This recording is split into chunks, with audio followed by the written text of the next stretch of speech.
Hey there, Kelly O'Connell, author and attorney. Hope you're doing well. Thank you so much for joining me. And I've got an article idea that came to mind that I thought, you know what, could be a pretty interesting topic. So I decided to write it. I'm going to stick it in the Canada Free Press tomorrow. Title: It's time to leave the Democratic Party, anti-American, bad intentions, and incompetence. And I think it's a good idea for an article because it's putting what's going on right now in the United States and especially what has just occurred in Afghanistan in the forefront to talk about it a little bit. Now, hopefully I've got a mixture of Democrats and Republicans, conservatives and liberals like I used to do when I did commercial radio. What they call commercial radio is just the radio that you get when you start your engine. And so things are weird. You got to admit there's a weird feeling in the world and in our country, in our society, and there's a sense that you don't really know what's happening. You don't know what tomorrow holds. You hope it's nothing too dramatic, but at the same time, we as a country are doing things that you've never seen before. Walking away from a war without even getting all of our people, leaving all of our weapons behind for the enemy. All kinds of different things like that. And I thought, well, how is this going to affect people? Because, you know, they've got the border. The border's just overwhelmed. I think there could be 2 to 3 million, probably 2 to 2.5 million people across the border. And then you've got all of these people that they're bringing in from Afghanistan, and it seems like the number one goal in the party, in the Democratic Party, is to bring in more people that are not immigrants, that they didn't put in for immigrant status. They have an emergency. That's how it's sold. And so they're just going to show up here. So you could easily get 3 million new voters. Now, if the party was able to place them in the right positions, in the right states, you could overwhelm some of these very close elections. And so let me ask you this, do you think that's good? Whether it's fair, I mean, it seems unfair, but maybe you think that kind of thing is fair. Everything is fair in love and war. I think it's crazy because it makes it seem like the Democrats believe they can't win without cheating, which is not a good look. But anyway, it's time to leave the Democratic Party. It's anti-American, bad intentions, and it's incompetent. And then you know you're in a cult when every option you're given profoundly harms others. So let me just get down to my basic ideas. The idea that I have here is that the party is so far away from the party of our fathers and mothers. It's not the same party, and there's a lot of destruction going on. There's a lot of lawlessness. I mean, this idea that we have to leave the border open and see what happens. Bad idea. You don't know who's going through those gates or the lack of gates.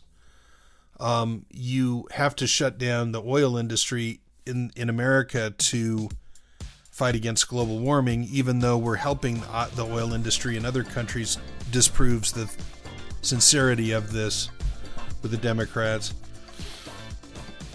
And the foreign policy is just, it's absurd. We could never live as a country, as a great power, doing what we're doing right now. So these are all false ideas, all false theories, but they're being done for a reason. And to me, the Democratic Party gains by chaos, because the more chaos we have, look at it this way, the more we need government. So think of it that way. All right, Democratic disarray and abandonment. Millions of ordinary American Democrats are now finally seeing the light, and by effect of disgust or simply feeling disfellowshipped, kicked out, are leaving the party. Now, for many leftists, their politics take the place of religion, providing personal ethics, a government theory, and a vision for the future. But now many traditional Democrats realize they can't accept the pure groupthink, one party, one opinion, constantly changing definitions, 5 years ago, what was a woman? What was a gay person? Now you have to define trans. You have to define all kinds of things that I don't want to have to go through, but there's, I think, 40 different genders out there. And hyper-partisanship, the kind of partisanship where you can't really talk to the people who disagree with you, and you see that in Nancy Pelosi. Especially corporate worship, we're empowering these corporations because they've become left, they've become woke, and failed policies. But where can the disillusion go? Where do I suggest you go if you're a Democrat and you're sick of this party? Well, maybe you want to be an independent. You choose whoever you want to vote for, but it's in a main election. It's not in the primary. You have to have a dog in the fight, you know. Libertarian, you could be a libertarian, which is kind of like being a conservative, only a little more stripped down, but gives you a lot of freedom. Republican, of course, you know what that is, or even forming a new party, and I think that's probably what's going to happen, is the people on the left are going to have to break out and reform because this Democratic Party is so dangerous, it's so out of control. Now, I'd like to present for you what I think are the worst elements of the present Democratic Party. Number one, absolute party conformity. It's the demand that all party members follow the dictates of the leader, no matter how ill-advised. Democrat media members learn to recite talking points. But as time passes, think about this, leftist groups become increasingly irrational, leaving the impression of a mindless groupthink and smug self-satisfaction of simple conformity. This trope gives a sense of strength and unity, but it simply adopts the Marxist Party rule, illustrating the fact that no party member is allowed any free thought or actions. All right. You know, but that's you do know that there's just a complete agreement on all this stuff, and using that, they try to batter larger groups like conservatives or GOP, whatever. Ultra-partisanship. So you know that this party, this Democratic Party, is super partisan, super biased. And I bring up this guy all the time, but I have a friend who was a huge Obama fan. And I've tried to get his attention by saying, look, you agree with everything in your party. You think that's realistic? Is it a coincidence? Anything the party does, he simply agrees with it, or he's remained silent.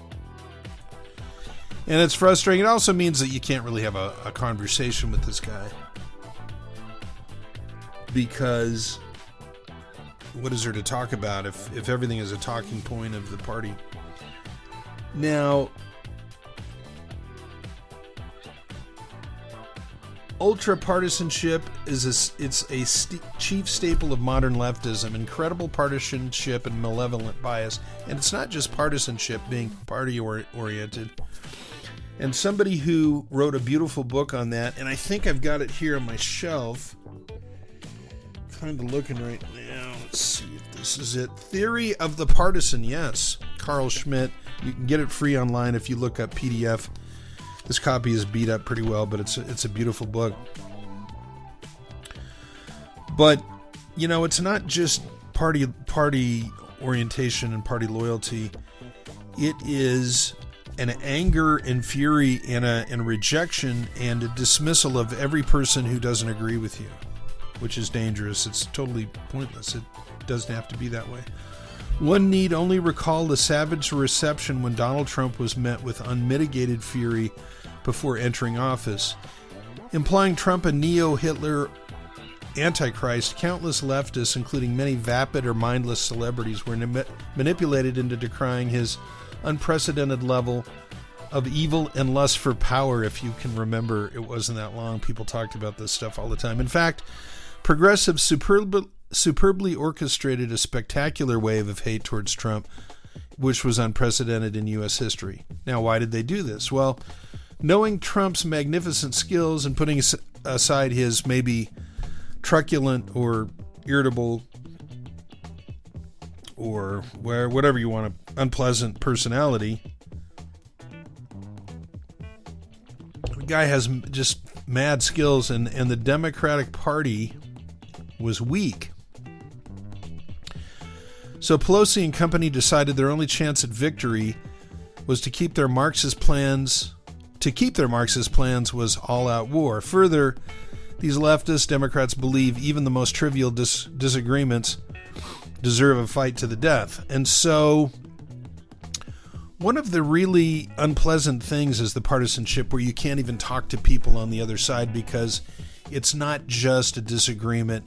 It's a disagreement that goes across the board, and they have to assume that you're a bad or a stupid person. And it gets in the way of having a pleasant conversation. And what it does is devolve only into politics. In a sublime act of animistic mesmerism, leftism draws adherents into embracing life as only political. Watch the supposedly staunch Catholics Pelosi and Biden leap headfirst into the sewer of abortion mania. The frisson or excitement of total immersion and wholehearted devotion into a cause emanates from Marxism's debased orgy of affiliation mimicking Christian conversion. You know, caring about something deeply is what I believe is so powerful about Marxism. I don't think it's the beliefs of Marxism. I just think that it's having that level of devotion which a lot of conservatives or even Christians don't have. So today, as old faiths recede, leftists sweep into unprecedented influence upon the lost masses, many of whom rejoice, totally blind to their rights being trampled and trashed like dung.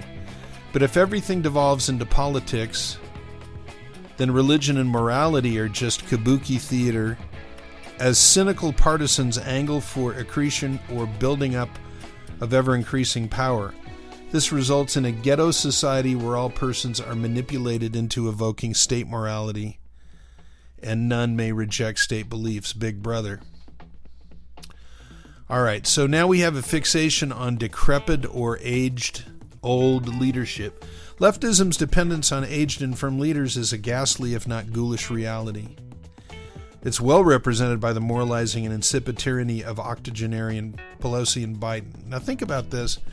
I can't remember. I mean, Reagan was older, but he seemed very, very energetic. But I've never seen a time in America when we have these real oldsters and they're not good. They're, you know, you can accept the zealotry of a young person because it kind of goes without saying that a young person doesn't know life and therefore really doesn't know the problems on the other side of what they believe in. So they're a communist, they're an atheist, whatever, right? And as they age, they're supposed to become more mellow and introspective and thoughtful. And with these people, Nancy Pelosi and Biden, they're getting more partisan, more violent as they get older. I mean, Joe Biden is just totally irrational. He does whatever he feels like and nobody stops him. Nancy Pelosi's the same way. And I think that when the country was more conservative or less liberal, then she was less liberal, but so she could fit in. So you've got, and it makes it dangerous. So why the fixation on the oldsters like Biden? Consider Marxism is no different than the Catholic Church, where power is aggregated or built up by affiliation and conformity to accepted truisms, beliefs, advanced by sheer age. So the older you get, the more people you know, and the more you've been vetted and everything. So these Marxist countries a lot of times will either go for somebody old or they'll get somebody in there and that person just is there for their whole life because it's not a democracy. There's no honest election. You know, and further, dynamism or power, personal power, is trumped by loyalty. Ultimately, because leftism is corrosive of republicanism, which is not the Republican Party. Republicanism is the way that power is diffused in a democracy. Democracy is just popular opinion or mob rule, But the left's relentless attack upon institutions that is meant to diffuse power means that Marxist leaders are akin to mighty kings who cannot be dislodged before death. Now, there's no standard for leadership in the Democratic Party either. One of the peculiar verities or truths of leftism is that no act of incompetence is ever enough to force removal of a leader. That's why they're not talking right now about getting rid of the leader of the army, the leader of the Joint Chiefs, of Biden, of whoever else, because there's no thing that you could ever do that was bad enough. I mean, leaving thousands of Americans in Afghanistan and hoping they don't die and letting them be taken home by other countries is just awful, and it's totally not necessary. We could have brought them home, which is the really weird and troubling thing about Biden. So the reason why that the left doesn't remove a leader, unless it's somebody like Cuomo, where the problem was so bad the government had to intervene, it's because the purpose of a socialist government is not success, whether measured by wealth, science, or art, but control of the population. Marxism is an attempt to force individuals to do the, quote, right thing, augured or measured in disparate ways, because humanity is saved through the herd. So there's no God, but how you get saved is through the group. For example, humans must now turn back global warming by group effort, or humans will be cooked. Like greedy cockroaches cartwheeling in headfirst into a sizzling spiced wok. Maybe a little over the top, but for some reason I like cockroaches as symbols of failure or symptoms of corruption. So I like to see Pelosi as a cockroach. So these Gnostic groups, or Gnostics, believe that you get saved by your knowledge. Their efforts to save the planet through sincere sacrifice are hilariously touching, given the constant falsification of such leftist theories. But just as ancient pagan Romans believed it's the duty of mankind to keep Pax Deorum, or the peace of the gods, through rites and busy work, so that's how our humanists, our leftists, are trying to use global warming to take control of the earth, to overcome whatever is defective.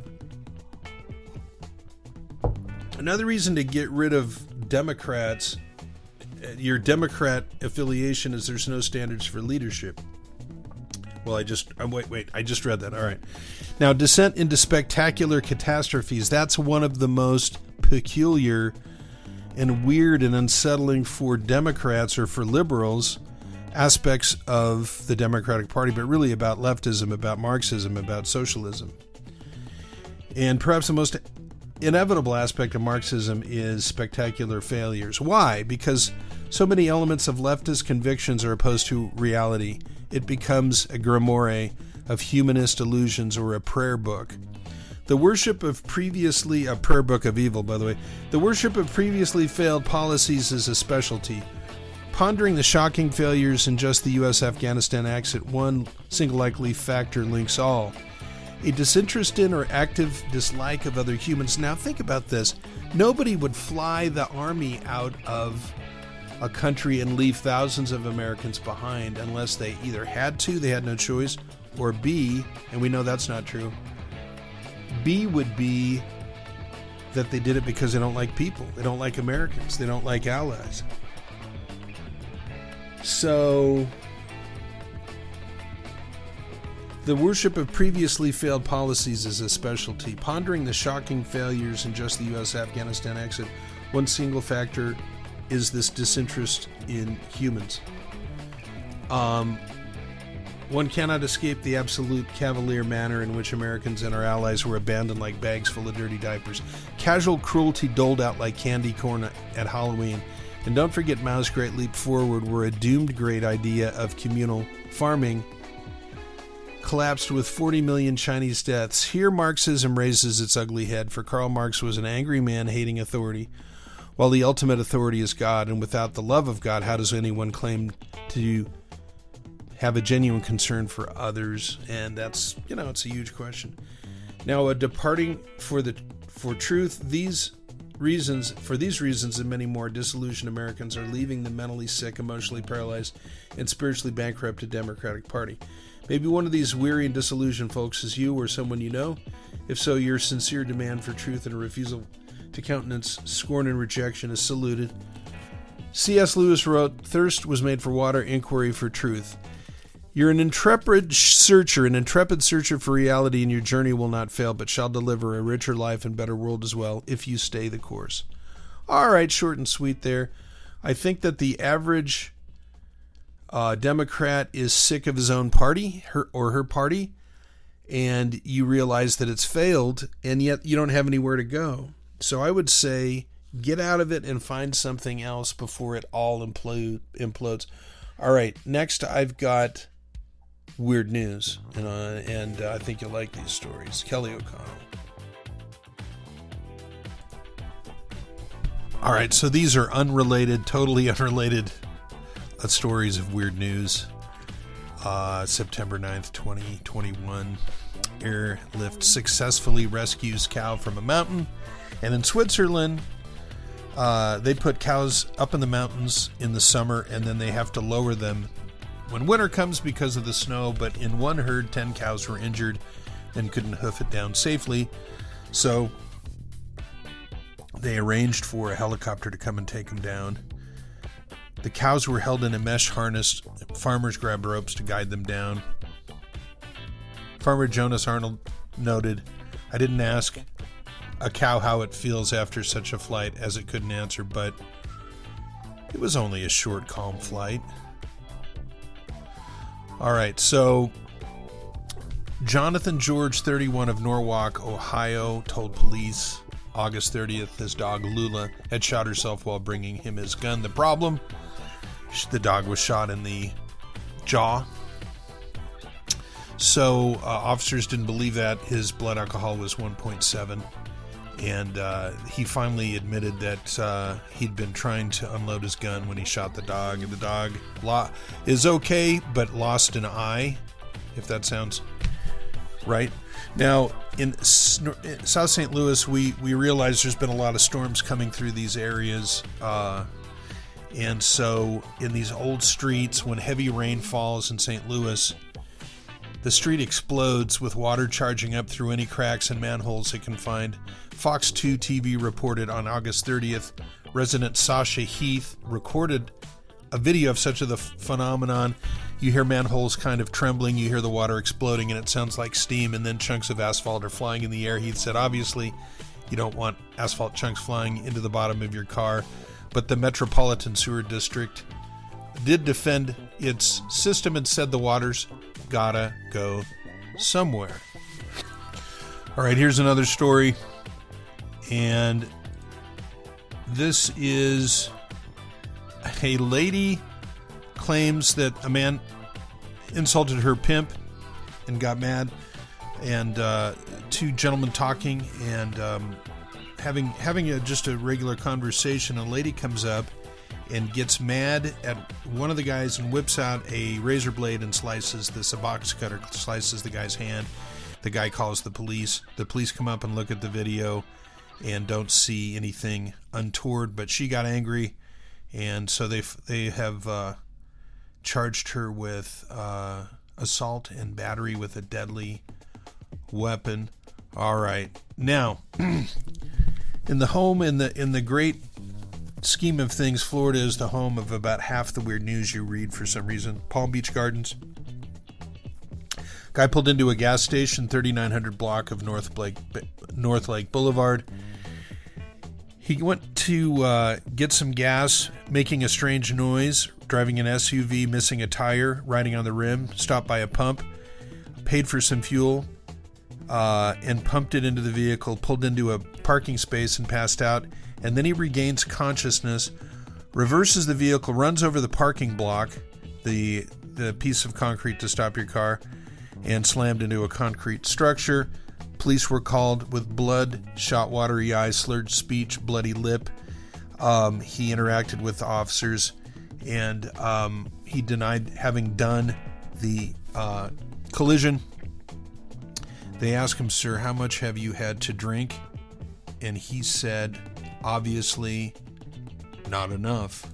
All right, here's the last story. A very interesting story. And do you believe in blue lights? In Walmart, or not Walmart, but Kmart in the old days used to have the blue light special. They turn on blue lights and people start running for the bargains. Now, this is in Mexico. There was recently a 7.1 magnitude earthquake that shook up Acapulco. Now, many people claim to have seen blue light streaking across the sky, and this is within the last month. September 8th is the story on NPR. And in the southwestern state of Guerrero, there was a little bit of damage and a few cars sliding off of mountain roads, that type of thing. 200 miles away in Mexico City, it lasted about a minute and people ran out screaming from their houses and such. Now, here's the interesting thing, the blue lights. Now, many people saw the blue lights and thought it was the apocalypse, and instead scientists say that the eruption of light or luminosity is caused by the friction of rock near the Earth's crust, releasing energy into the atmosphere. And it's the energy comes up to the surface, and the friction and everything release the blue light. And they've tried to recreate it, have not been able to, but one of the scientists says, take a roll of adhesive tape into a dark closet and quickly peel back a strip, and the scientist says a glow of light will be emitted. It's not exactly the same, but it's similar, they say. So there's a disagreement as to what exactly is happening, whether it was related, some of the lights were related to a rainstorm that was occurring at the same time, but it goes back about 1,000 years. So if you're ever in a earthquake, and I certainly pray you're not in a super big one, but go outside and look in the sky and see if you can find any colored lights that are emitting. Anyway, thanks for tuning in, Kelly O'Connell. Hope you have a great day. Hit the subscribe button, give me a thumbs up, and we'll talk tomorrow. Ciao. Podcasting as Knockout Radio.